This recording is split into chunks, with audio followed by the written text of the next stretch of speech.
na verdade, o primeiro pensamento do Drucker, ele vai antes do que ele é conhecido, que era colocar as pessoas no centro, né? Era você não criar um sistema onde você tinha um poder numa única pessoa, né?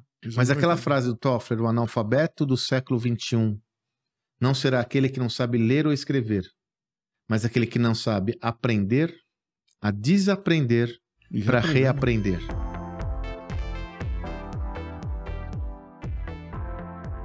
Olá, eu sou o Sandro Magaldi. E eu, José Salib Neto, Salibão. Nós somos protagonistas do Gestão do Amanhã Podcast, esse programa semanal, cujo principal objetivo é trazer reflexões importantes e profundas sobre as transformações do mundo empresarial.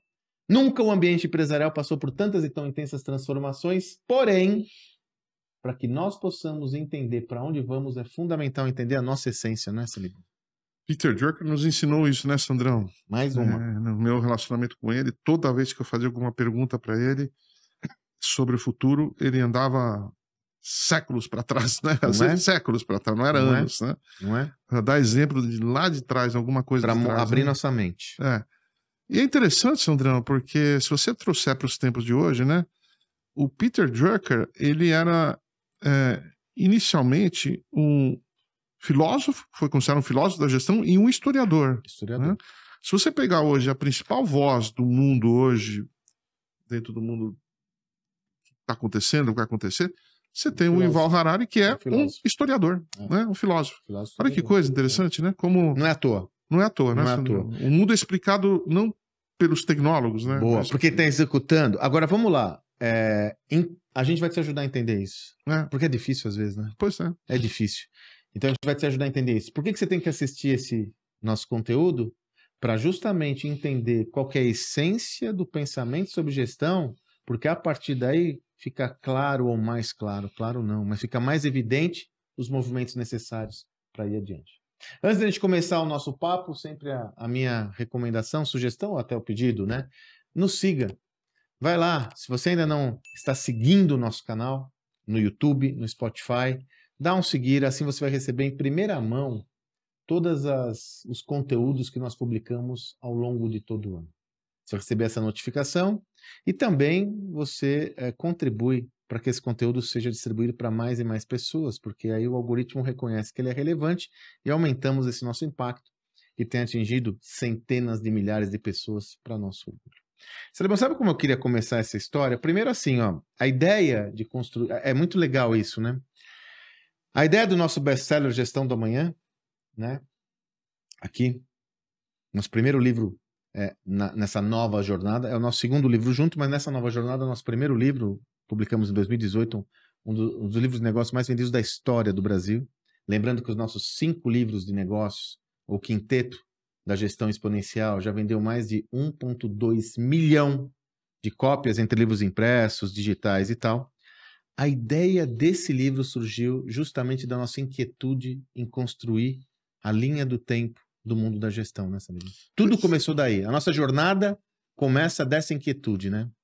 Eu trabalhei e convivi com todos os grandes pensadores da gestão, logicamente não lá atrás, o Frederick Taylor e o Fayol, que estavam lá nos anos 20, né? Anos 20, 10. Eu sou velho, mas não tão velho, né? Não dá para fazer evento, né, cara? E na HSM, né, eu comecei lá nos anos 80, que foi quando a gestão começou a pegar realmente tração, Sandrão. É incrível, porque a gestão, como nós conhecemos, né, a prática da gestão, apesar do Drucker ter começado lá nos anos 40, 50, era algo confinado a poucas pessoas, né? A diretoria, o presidente... E o resto se virava, né? Executava. Executava. De repente, o Tom Peters traz um livro chamado Em Busca da Excelência, In Search of Excellence, né? Que aqui no Brasil veio com o título chamado Vencendo a Crise, colocando a gestão na mão de todos, né? Um livro que vendeu pela primeira vez na história, um livro vendeu 6 milhões de exemplares, né? E fez do Tom Peters um astro, Popstar. Né? Popstar lá do mundo da gestão. E esse pensamento foi até o final dos anos 90, começo dos anos 2000, quando a gente começa a ver um novo tipo de pensador dentro disso, né? A turma da tecnologia, os jornalistas, né?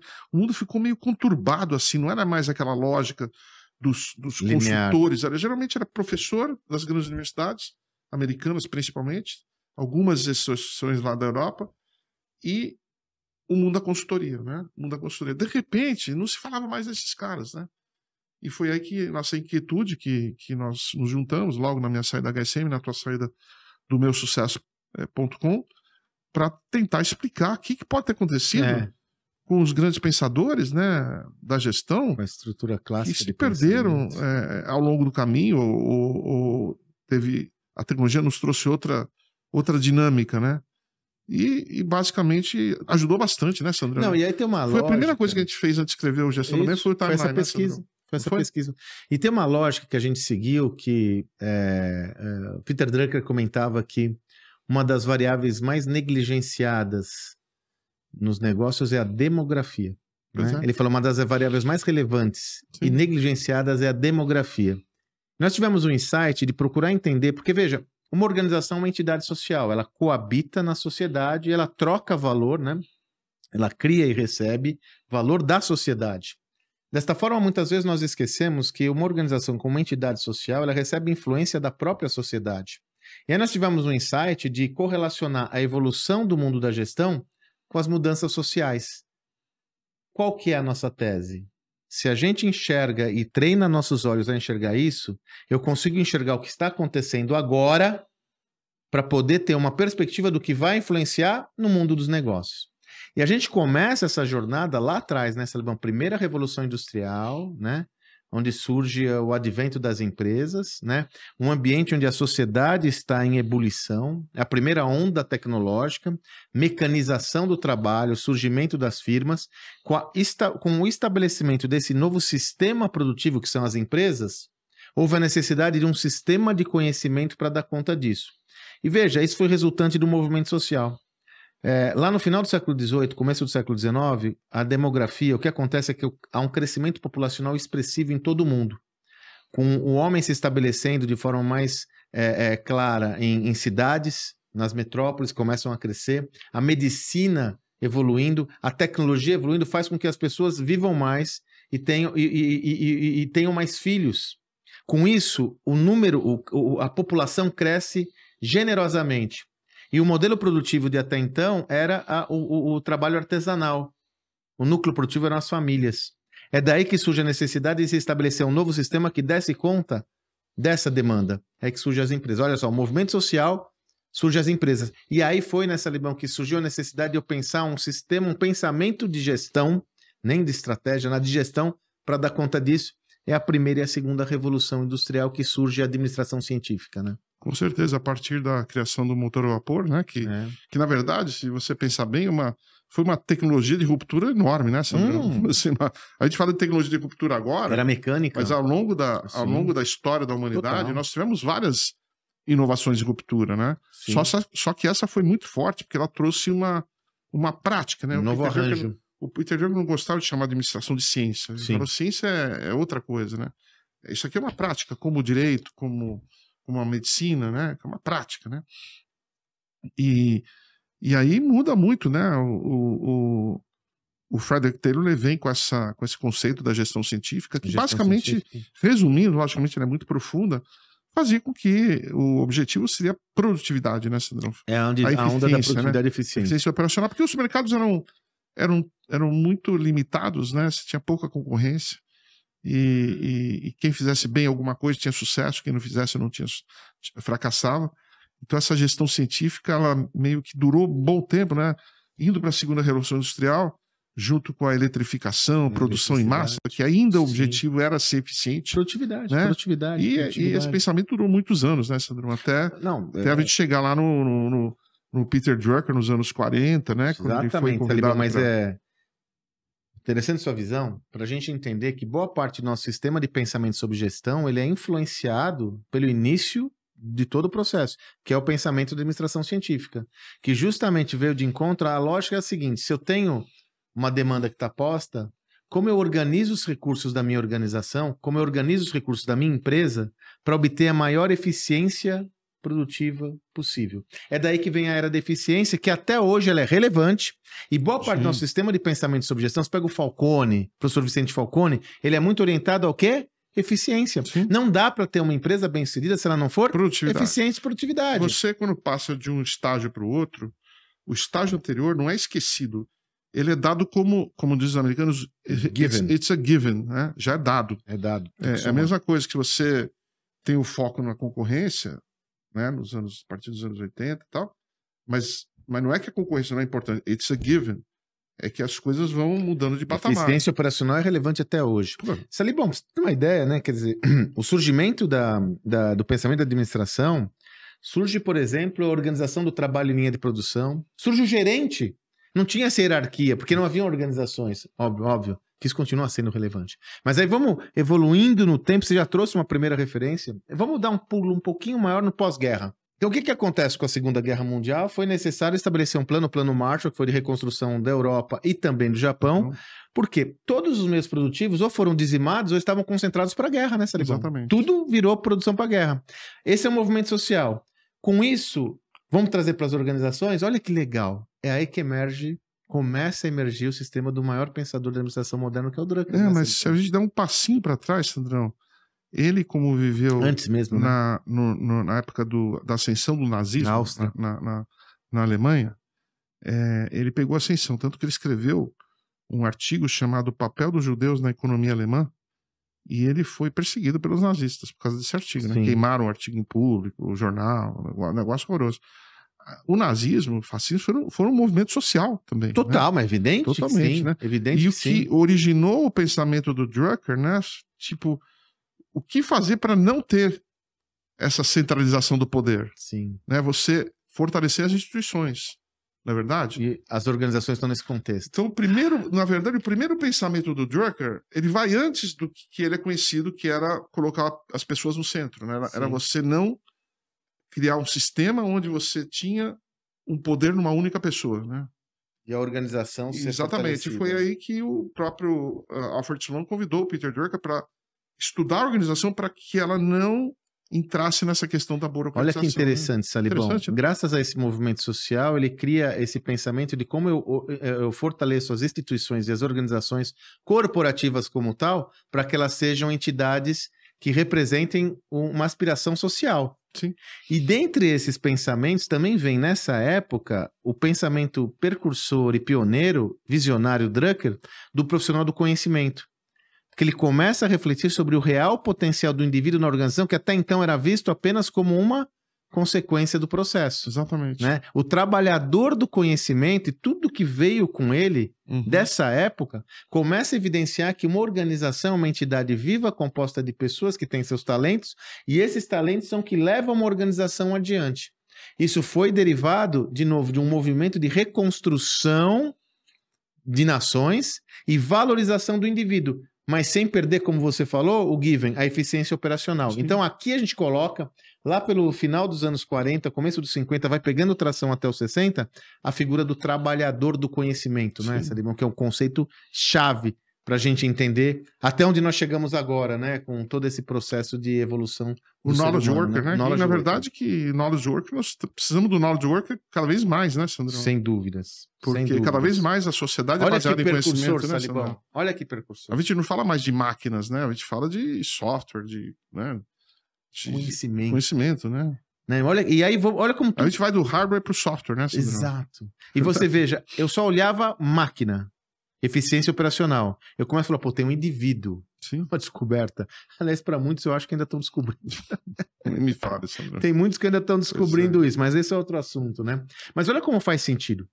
Aí vai evoluindo, nos anos 60 emerge uma sociedade, interessantíssimo isso. Se eu pegar todas as práticas dos anos 60, tendências, você vai ver que nos anos 60 começa a surgir com força a comunicação em massa, começa a surgir com forças a publicidade, porque começa a haver o quê? O mercado de consumo de massa. Qual que é a consequência para isso nos negócios? Onde emerge o marketing com Theodore Levitt e Philip Kotler, né, Salibão? A disciplina do marketing não era uma disciplina tão necessária num mundo onde não havia um consumo tão fortalecido. O marketing era visto, estava integrado dentro da área comercial, né? Compra e vendas, né? Compra e vendas. Porque sempre se comprou, sempre se vendeu. Mas o marketing emerge lá nos anos 60 a partir do foco do mercado, do crescimento do mercado de massa, né, Sandro? A partir do momento que você produzia as coisas em massa, né, e você tem essa sociedade do consumo, né? E o Kotler entra, que foi o primeiro a trazer a pessoa, né, o cliente no centro, o cliente, né? No centro. E o Theodore Levitt com a seção What Business Are You In, que também traz o cliente no centro de diversas maneiras, né? Salibão, você Tanto comenta toda hora. Eles sempre andaram juntos, né? O Cotter e o Ted, né? E você comenta toda hora. Eles se gostavam muito, né? É? Um chamou o outro de Phil, o outro chamou o outro de Ted, não sei o quê e tal.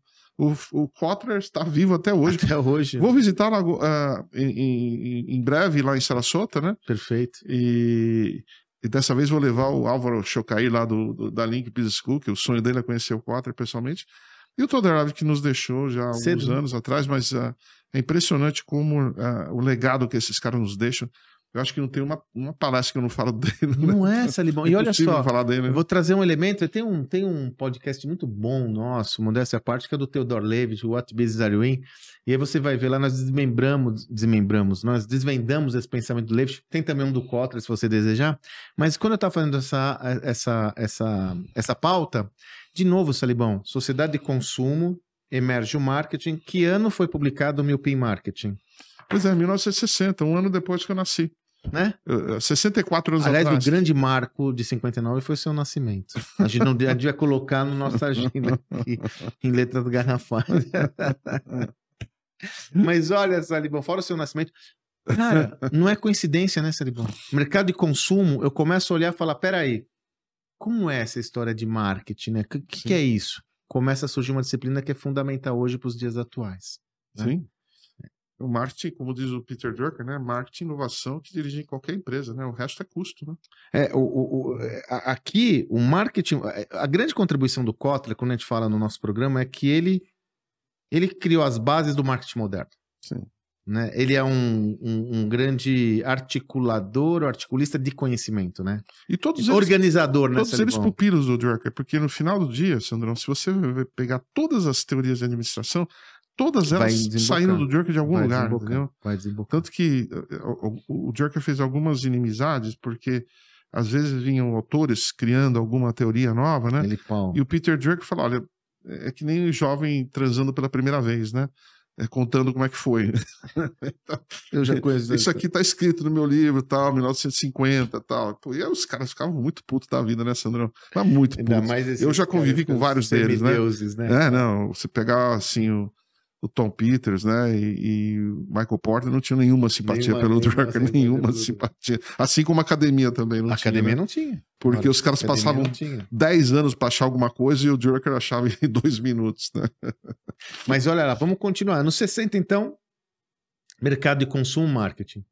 Anos 70, 80, começa a acontecer um elemento fundamental derivado de uma mudança, de novo, de uma mudança social. Final do ano 70, começo dos anos 80, a globalização, que já existia, aliás, a globalização é um fenômeno centenário ou secular. 70, 80, ela começa a ganhar tração, né, Salibão? Olha só, lembra que a gente falou do Plano Marshall, da reconstrução? Um dos países que recebeu uma contribuição fundamental foi o Japão, né, onde o Drucker participou, com o Deming, Uran, na reconstrução da indústria japonesa. Então, de um lado foi a reconstrução da sociedade, do outro foi dos negócios. Essas companhias começaram a ficar mais encorpadas. E com o fenômeno da globalização, essas organizações resolveram fazer o quê? Se transformar em organizações transnacionais. Uhum. E aí, a gente sempre comenta, um exemplo mais emblemático, a indústria automobilística americana recebe a invasão da indústria automobilística japonesa, sobretudo com Toyota. Sim, numa época que o preço do petróleo não parava de subir, né? E os era uma automóveis pujante, né? Aqueles automóveis americanos, o Cadillac, né? Grandes. Assim, patrimônio americano, inclusive. Pareciam verdadeiros boats, né? Barcos agora. Exato. E consumia muito. Nossa senhora. Aí aparecem os japoneses, né? A sociedade de consumo cresceu, só que não conseguia mais pagar por aquele produto, incrível, né? E os japoneses vieram com... Olha como tudo faz sentido. Né? Aí eles olham isso e falam, vamos fazer um produto qualidade suficientemente boa, que também seja mais econômico. E mais do que isso, vão fazer isso em massa. O próprio Peter Drucker tinha um Toyota. É o único carro que eu vi nos meus 14 anos, Sandré, um Toyota velho, que foi com eles até o fim. Eu lembro que o Peter Drucker veio me pegar no hotel e ele dividia com a Doris o Toyota dele, Sandré. Era o Toyota velho, eu cheguei lá e falei, não acredito, achei que ia haver uma Mercedes, uma Ferrari, né? Até fazendo um parênteses de novo, a evolução da sociedade, a gente está num momento, a gente vai falar sobre esse momento, né? Mas num momento de hipervalorização material, né, cara, onde os feeds de redes sociais proliferam as fotos com jatinho, com barco, tudo. O Peter Drucker tinha a maior riqueza que um ser humano pode ter. Era bem resolvido financeiramente, mas mas a maior riqueza dele, como você sempre fala, era... De onde era a maior riqueza dele, Salibão? Da cabeça para cima, né? Outro dia eu fiz um cálculo de quanto seria o patrimônio do Drucker, né? Coisa de 200 milhões, 300 milhões de dólares, fácil, Sandrão. E eu perguntei para ele, Sandrão, uma vez eu falei, Peter, agora que a gente já vinha aqui várias vezes na sua casa, né? Não dá para ter um carro um pouco melhor? Ele falou, José, my wealth is from here up. I don't care about the rest. Ou seja, quer dizer, o valor mesmo tá daqui para cima, né, cara? E a Doris pegou a mesma filosofia, a esposa, né? Bom, você sabe, Sandrão, que eu convivi com a Doris 14 anos depois da morte do Drucker. Ela foi, ela foi 11 anos depois, ela viveu até os 104, né? E ela continuou com o mesmo Toyota. E aí eu lembro que a porta do Toyota não abria do passageiro, você tinha que abrir por parte de dentro, não por parte de fora, né? E eu lembro que a Doris, bem velhinha, né? Ela tinha 100 anos, ela foi me pegar no aeroporto e ela fez assim, ela caiu. Aí eu tive que dar a volta, puxar a Doris. Puxar a Doris de volta, né? Eu tive que ligar pra filha dele, né? Que eu me correspondia. E falei, puta, dá um jeito aí no carro do tamanho, por favor. Ajuda aí. Mas então, o que acontece? Vamos lá, o movimento social, globalização aumenta. Qual que é a consequência? Aumenta o nível de concorrência em todos os mercados, sobretudo no mercado automobilístico, sempre foi o simbolismo do poder americano, né? Os japoneses invadem, nós falamos isso no livro, rapidamente, 30% do share de mercado, da fatia de mercado da indústria automobilística nos Estados Unidos se transforma ou migra para a mão dos japoneses, e aí surge o quê, Salibão? Estratégia. É quando emerge o professor Michael Porter. Note isso. Isso está no nosso livro de estratégia, né? Aí está no outro livro que ele também fez Linha do Tempo. A estratégia, o termo estratégia, o verbete estratégia, a estratégia só aparece no mundo empresarial no final do ano 70, começo dos anos 80. Até lá, e há pouco tempo, você pensar, são 50 anos e tanto. Até lá não havia o termo estratégia no mundo dos negócios. Conta a história do livro de estratégia do Drucker de novo, Salibão. Pois é, o Drucker, na verdade, escreveu o primeiro livro de estratégia, né, que apareceu com o título Manage for Results, que o próprio editor dele não deixou o Peter Drucker escrever estratégia, que era o que o Peter Drucker queria colocar, porque remetia à questão das guerras, né, porque a estratégia era muito usada no ambiente militar. Tanto é que se você vê a origem da palavra estratégia, que vem de estratégia, né, no grego, é a questão bélica, né? Do militarismo. Então, ele não deixou. Não deixou. E o Porter trouxe. Aí ele traz isso. Ele trouxe essa coisa, né? Foi o primeiro curso de estratégia em Harvard foi nos anos 80. Nos anos 80. Olha que metáfora, olha que analogia, olha que demonstração. Né? Como a gente fala tanto em competição hoje em dia e não se dá conta que esse é um conceito recente. E como tal, ele pode passar por mutação, como ele está passando por mutações. Qual que a gente quer alertá-las? A partir do momento que você tem mudanças no contexto, é necessário mudar o manejo. É natural que o pensamento sobre gestão vá evoluindo com o tempo e você tenha que evoluir também. Porque aconteceu isso sempre na história da humanidade. Qual que é a diferença, Salibão? Demorava 10 anos, 15 anos. Hoje, são poucos anos. Mas aí surge a estratégia. O professor Michael Porter e outros pensadores, né, queridos? O Gary Hamel e o Prahalek com o conceito de competências essenciais, o conceito central. Aquele artigo foi um artigo seminal. Que, na verdade, ainda era um conhecimento voltado à concorrência. Total. Porque você via, assim, mas o que eu sou bom, né? Exato. Em relação a quem? Exatamente. O que eu sou bom em relação a quem? Então, era uma visão ainda interna, né? Mas que teve muito valor, né? Porque tem que colocar, né? Esse conhecimento sempre tem. Sim, e teve muito valor. Pro momento. Né? Mas aí surge... O contexto, né? Surge Mintzberg. Surge Prahalek, surge o Gary Hamel depois com reengenharia, que é outro salto que a gente vai trabalhar daqui a pouco. O Michael Hammer. Michael Hammer. Gary Hamel era com o Prahalek. O Michael Hammer e o Gene Champion. O Gene Champion. Trabalhei com os dois. Pois é, não é? Aliás, trabalhei com todo mundo, pessoal. Aqui, a estratégia começa a ganhar tração nos anos 80. Aí você pega, sobretudo nos anos 90, é muito interessante isso, né? A gente, é uma delícia escrever e pensar sobre isso. Nos anos 90, a tecnologia começa a das caras, né, Salibão? Exatamente. Muito relacionada à produtividade. É aí que... Começou, na verdade, manda. a partir dos anos 70, em 1972, com a criação do primeiro microprocessador mas comercial. Ainda estava ali, né? Aquele microprocessador que começa com 2.300 transistores, né? Em 65, o Gordon Moore, fundador da Intel, falava que o número de processadores, o número de transistores que cabia dentro do processador dobraria de capacidade a cada 18 meses e o custo ficaria igual. Sim. E essa lei começou a pegar tração, porque ela começou pequenininha, Exato. né? Como os 6Ds do pensamento exponencial que nós já fizemos aqui. E ela começa a pegar tração. Até que nos anos 90, 2000, ela começa a explodir. O transistor começa a ficar tão potente que faz com que a tecnologia se expanda de uma maneira tão grande, e entre todos os lugares, que a maneira de fazer as coisas começa a mudar. Então, mas tudo tudo isso começa nos anos 90. E o Salibão comentou aqui de um pensador que foi fundamental, foi um dos primeiros a pensar isso, foi o Michael Hammer, né, Salibão, com a reengenharia. Michael Hammer e Jim Chap, eles escreveram um livro chamado Reengineering, né? Que vendeu milhões de cópias. Nossa, eu lembro que foi uma onda brutal. Foi mais um daqueles caras. O Michael Hammer, Sandrão, ele fazia cursos toda semana em Boston, tanto é que eu não consegui trazer, é um dos poucos que eu não consegui trazer para o Brasil. Ele falou, José, por que eu vou para o Brasil se meus cursos estão soldados toda semana aqui em Boston? Toda semana.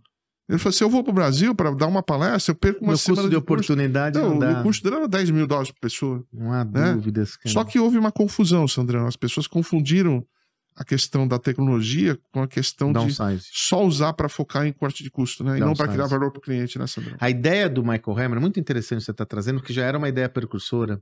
Ele está baseado em alguns pressupostos. Primeiro, as companhias eram muito hierarquizadas. Com as companhias sendo muito hierarquizadas, o processo decisório era muito lento, a empresa ficava muito lenta, ele já havia necessidade de companhias que fossem mais ágeis, por isso que a tecnologia já dava a sua contribuição. A lógica da reengenharia era como eu desenvolvo um novo design organizacional muito mais fluido, muito mais plano.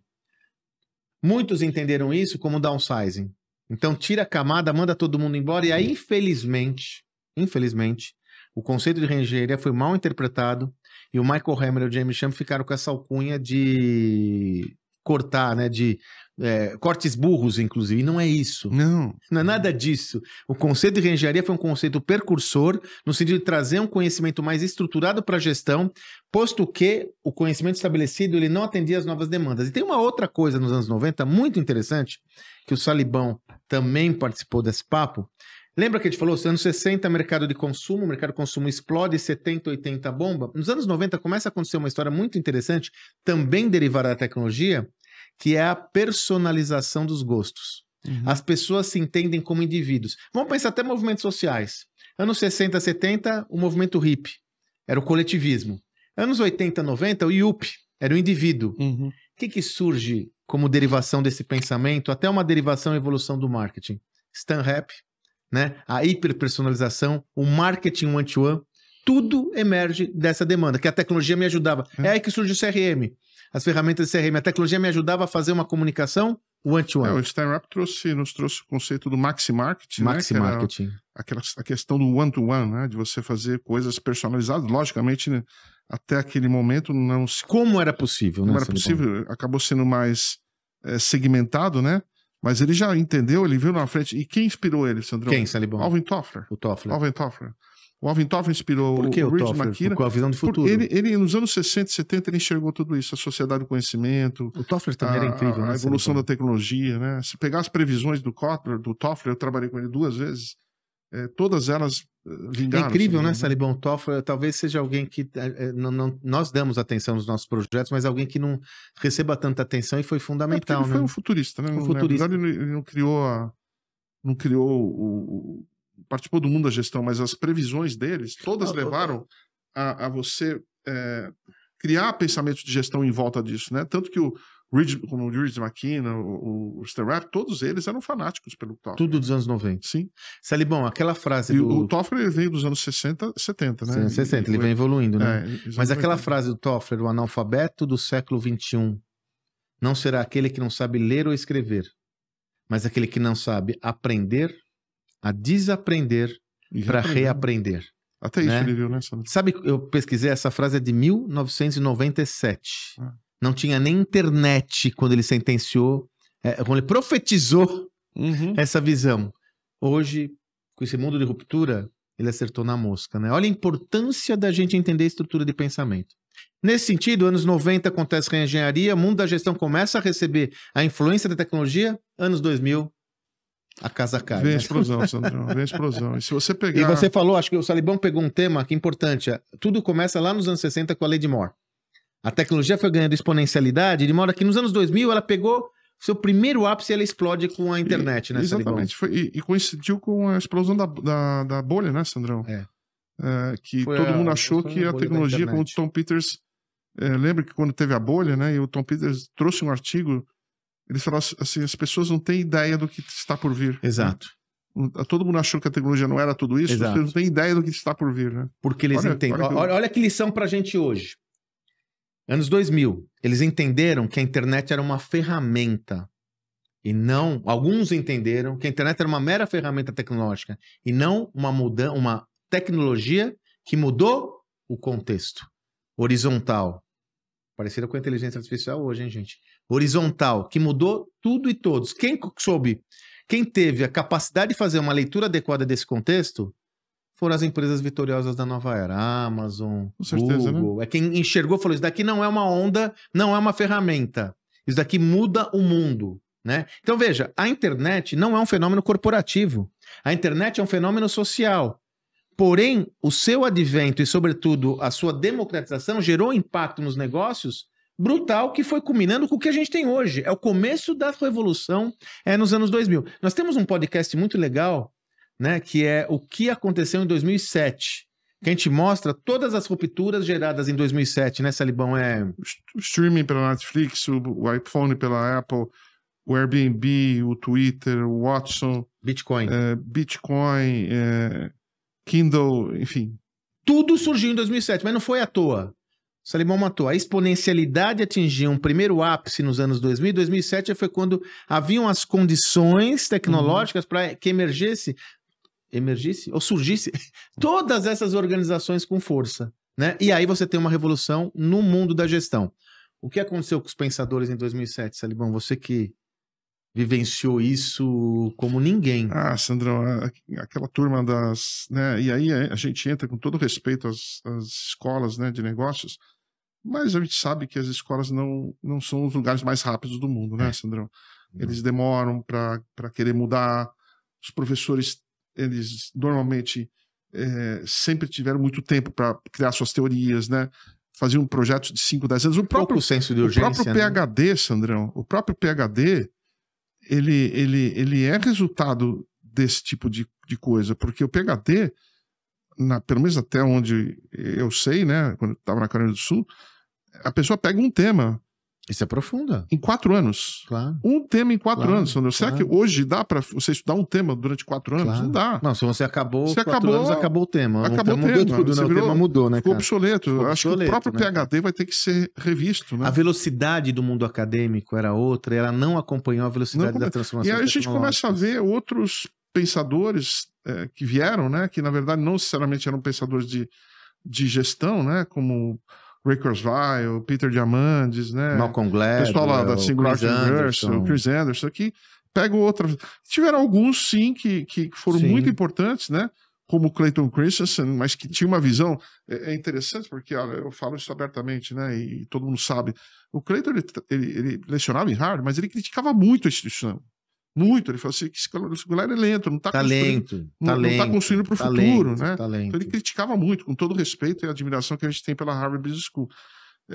A Rita Gunther McGrath, ela foi uma peixe fora d'água, né? Professora de estratégia lá da Colômbia, né? Mas foram poucos os... O Prahalad estava indo nesse caminho. O Prahalad estava Tinha caído a ficha. Riqueza da base da pirâmide, para mim, foi um ponto de inflexão. A economia da experiência, né?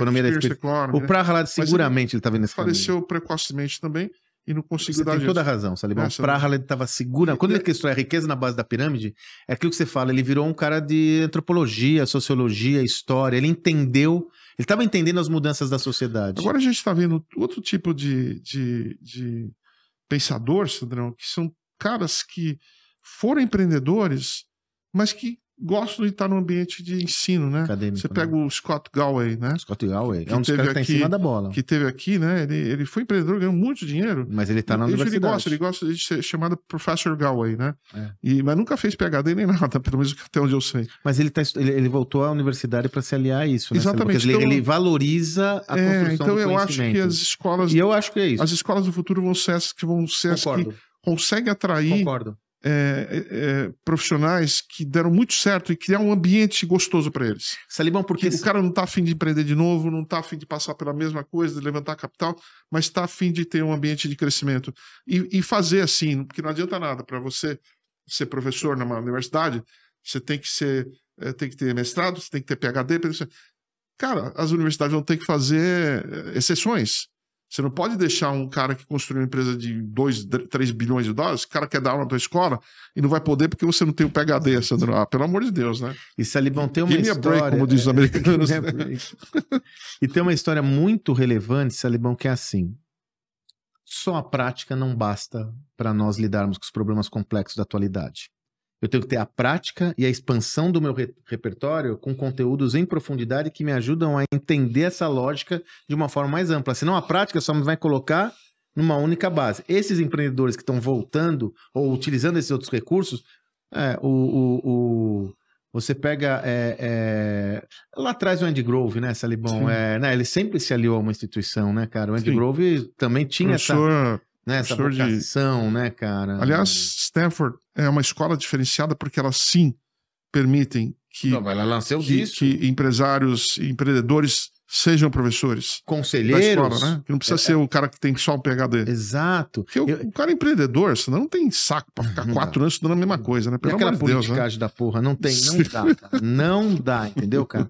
E aí nós nos deparamos com a situação atual. O que a gente quer trazer para vocês? Vamos fazer um recorde da situação atual. Tem vários movimentos sociais que impactam profundamente o mundo dos negócios. Você tem que estar atento. Por exemplo, a gente vive numa sociedade derivada dessa evolução tecnológica que empoderou todo o indivíduo de pulverização do poder. Os incumbentes na sociedade estão fragmentando. Você encontra esses movimentos políticos de minorias, né? Você encontra movimentos à margem que hoje dominam o sistema de pensamento. Hoje você tem os creators, os influenciadores que formam conhecimento. O que isso tem a ver com os negócios? Puxa, uma pulverização importante do poder, onde pequenas empresas... Eu falo, é o mito do Davi Golias nos negócios. Pequenas empresas mais ágeis nunca tiveram tanta condição de ser relevante como hoje. A tecnologia habilita esse potencial. Todas essas empresas protagonistas da nova era eram pequenas organizações. Pega a NVIDIA, né? Começou com game, entendeu essa demanda, mudou, né? Derivou e pegou a carona na inteligência artificial. Você pega organizações que eram organizações até de garagem que conseguiram catalisar essas mudanças. Hoje nós estamos passando por uma ebulição muito parecida com a dos anos 2000. Sobretudo com a inteligência artificial e as novas tecnologias. E outros pensadores vão emergir, né? E esses dois bonitões aqui estão na pegada para a gente criar novas teorias que ajudem as empresas a navegarem isso dentro disso. Por isso que a gente não para de produzir, né? São 7, 8 livros aí em poucos anos, né, Sandrão? São 8 livros em 6 anos. E tem mais vindo, né? Então, a gente entende que é isso e a gente continua produzindo para a gente não... Olha, com todo respeito também, eu não quero acabar minha vida irrelevante. Eu quero acabar minha vida com muitos aplausos. Queremos ficar obsoleto. Eu acho que tem aquela... Apesar que nós vamos ver 500 anos, você sabe, né? O Ray Kurzweil falou que se a gente não morrer nos próximos 4 anos, a evolução da inteligência artificial vai ser tão grande na saúde, que a gente vai ver 500 anos. Mas eu não sei. 500 anos no Verdão ganhar, Sandrão. Calma. Ele falou uma outra coisa, que assim, ele falou que uma criança hoje de 6 anos, daqui a pouco uma criança de 6 anos, seguramente ela vai morrer quando ela quiser. Mas ele falou daquele negócio da criptogenia, é isso? Que vão ter que ser congelado para ter a solução. Imagina se vai ser congelado hoje, porque tem alguma doença que descir se vai ser congelado um frigorífico hoje. Bem grande, senão bem grande, parrudo. E outra coisa, a empresa que te congelar não pode quebrar, porque senão se acabar a luz, ferrou. Imagina que você acorda daqui a 200 anos, Salibão, e eu não tô lá. Vai ser difícil, Sandrão. Eu acho que não dá. Vai ser difícil. Eu acho que melhor a gente Imagina um casal casado por 300 anos, Sandrão. Não é assim, aniversário de 300 anos de casamento. Nós vamos mudar todas as regras do negócio, Salibão. Não vai ter mais isso. E a pessoa, você vai num bar, encontra... Naquela época, meu pai falava assim, encontra um brotinho, né? Um brotinho. E aí você chega lá... Neném, quantos anos você tem, né? Ela falou, 25. Ele falou assim, e o senhor? 270. Não tem jeito. Mas a gente vai se deparar com desafios como esse cada vez mais de forma corrente. As tecnologias têm gerado e vão gerar cada vez mais uma nova forma de viver. E isso gera oportunidades muito mais próximas do nosso repertório do que parece. Passando debaixo do meu nariz. Peter Drucker, 95 anos. Doris Drucker, 104. O Fuad Matter, pai do Louis Matter, quase que um tio meu, 100 anos, vai todo dia para Paramount trabalhar, Sandrão. Tranquilo, todo dia, então. trabalhar na Paramount. Olha que coisa. O mundo tá indo por aí. Agora, qual que é o ponto? Vamos voltar, vamos ir para os finalmente como a gente começou esse episódio. Peter Drucker, demografia. Você tem que observar a demografia para entender como evolui seu negócio. Concorda, Salibão? A demografia. Quais são os movimentos demográficos? Outro movimento que a gente percebe hoje, eu e o Salibão, juntos nós devemos aí bater cerca de 200 palestras todo ano. Sim. Só que as palestras não são mais no eixo Rio-São Paulo. Não. O Brasil tá indo para dentro. É demografia. O Brasil tá criando para dentro. Demografia. O que a gente está fazendo para criar produtos e projetos e oportunidades para essa internacionalização, interiorização do Brasil? Outro movimento demográfico. A pirâmide etária do Brasil, até devido ao aumento da longevidade que você comentou, mudou.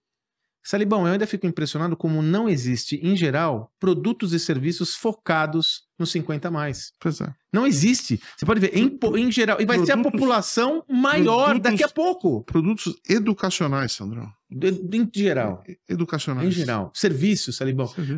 Vai do simples. Eu estava observando num pet shop as rações. Geralmente são embalagens de 5 quilos no chão.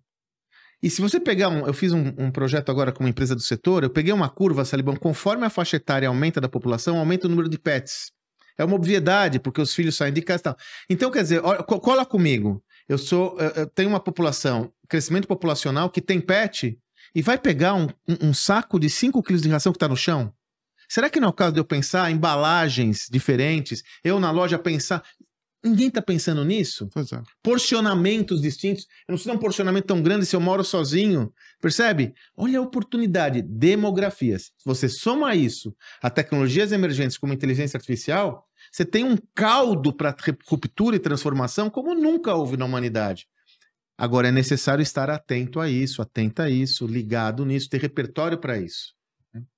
Que é o nosso objetivo fim, né, Salibão? É trazer repertório para que as pessoas se transformem e sejam cada vez mais indivíduos mais adaptados a essa nova realidade. Estaremos desenvolvendo ideias até o nosso último suspiro, né, Sandrão? A vantagem de fazer o que a gente faz é quanto mais idade nós temos, melhor nós ficamos. Pois é, verdade. A não ser que haja um percalço, melhor nós ficamos. A gente se cuidar, hein? Os próximos 4 anos, Sandrão. 4? O Ray Kurzweil falou: se a gente não morrer nos próximos 4 anos, a gente vai viver 500 anos. Não, mas vai dar muito mais. Então, 4 anos, calma, né? Fica frio. Olha só, falando em compartilhar conhecimento, a oportunidade única que você pode ter é compartilhar conhecimento conosco presencialmente, não é legal? Esses papos aqui, ó, meu com o Salib, você tá junto num evento onde nós dois estamos juntos, é assim mesmo, né? Aulas estruturadas, né? Nossos eventos são assim, né? Aulas estruturadas, o que as pessoas mega aulas, né? Chama muita atenção das pessoas, elas falam nas avaliações a acessibilidade e tal, porque a gente é assim, né? Que tal participar de um evento conosco com um tema fundamental, liderança? Olha só, dias liderança 11... disruptiva. Liderança disruptiva. 11 uma visão 12 nova de abril, da liderança. uma visão contemporânea. 11 e 12 de abril, em São Paulo, workshop Liderança Disruptiva. 2 dias inteiros conosco, nos aprofundando sobre os principais conceitos sobre liderança.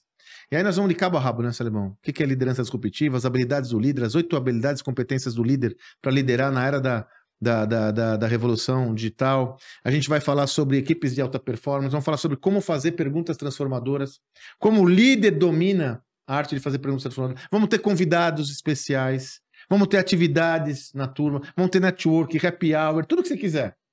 Imperdível esse evento, né, Salibão? Acho que é a 6ª edição, algo do gênero, e sempre com uma avaliação altíssima. Eu tenho algumas aulas particulares que eu dou, né, nessa imersão. Profundas. A habilidade de fazer perguntas transformadoras, né? Pergunte para vencer, como liderar e construir equipes de alta performance, o algoritmo da vitória, eles são dos maiores técnicos da história do esporte, como você aplica na questão da liderança, na construção de times, né? São coisas muito legais, Sandrão. E assim, né?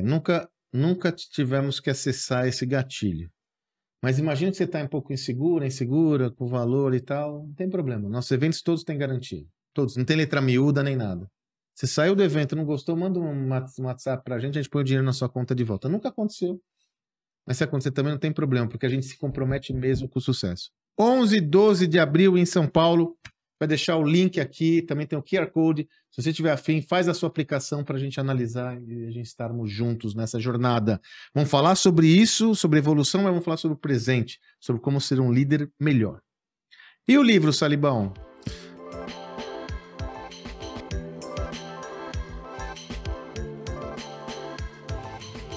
Ó, Sandrão, Gestão da Manhã, né? Porque a introdução é toda essa, né, Salibão? Eu acho que não tem um livro hoje que traz exatamente isso que a gente fez. A gente falou agora, né, da questão da evolução do pensamento gerencial. E não é à toa que esse livro já está na sua 15ª edição.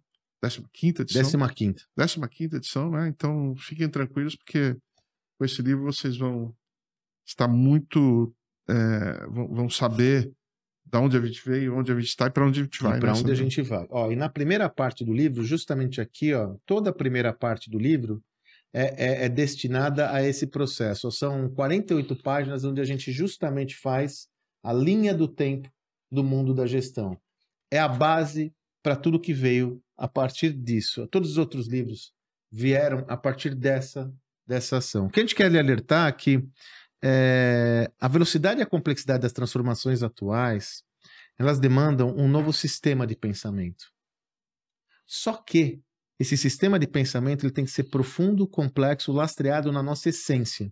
E o que nós convidamos você é ter a disponibilidade para desenvolver esse novo repertório sem desperdiçar a essência do negócio. E novamente eu insisto, atenção aos movimentos demográficos. Você está atenta a todos os movimentos demográficos do seu mercado, do seu cliente, todos esses componentes, o que está acontecendo, está sensível a isso? Daí surgem muitas oportunidades.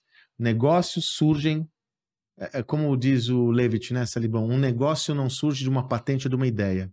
Ele surge para atender uma necessidade de um cliente. Exatamente. Se você está ligado nisso, meio caminho. Beleza, Salibão? Show de conteúdo, hein? Bacana. Continue conosco aí. Se ainda não segue o canal, siga o canal agora mesmo. Gostou do conteúdo, dá um like e continua conosco. Toda terça-feira um episódio inédito no Gestão da Manhã Podcast.